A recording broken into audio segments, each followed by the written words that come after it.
I think the CSR initiatives in India are not new, and I've said this before.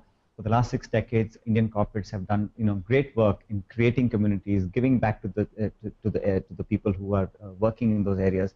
So this is just not a new concept, but as a legislation, as perhaps a structured format, yes, it's true that there's more disclosure. We have technology, we have internet websites, mobile phones now, so people are much more aware of all the good work that companies are doing.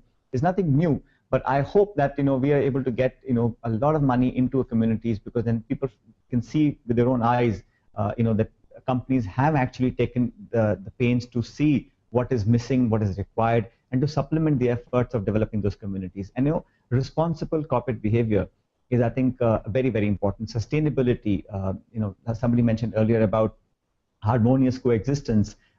In the times that we live today, the kinds of conflict, the kinds of trust deficit, the kinds of suspicion one has, especially in challenging times, those are the times where we need to soothe the nerves, take people along, create the kind of confidence that is required to trust each other, whether it's employees, workers, shareholders, NGOs, government employees, whoever they are. Get everyone to work together as a community. And the ownership of CSR is not of the governments or just of the corporate sector. It is a country, as a society. We have taken up this challenge. We've been able to, through the parliament, spoken as the voice of people. And I hope that this will meet with very, very positive results. And like you said, in the end, it should be fun as well. So people should have those kind of competitions, encourage young people, and target them as something that we want to invest in. I think everyone, whoever has spoken so far, has talked about, there are disenfranchised societies, there are underprivileged people in this country, and not for a second should anyone believe that the government is abdicating its responsibility. That government will not make schools and hospitals and roads and electricity and water, because that's what we anyway are doing.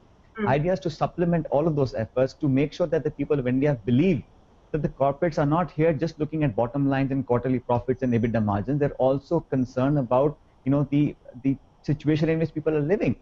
It benefits everyone, and shared values, common objectives, having empathy and compassion for people who live around you.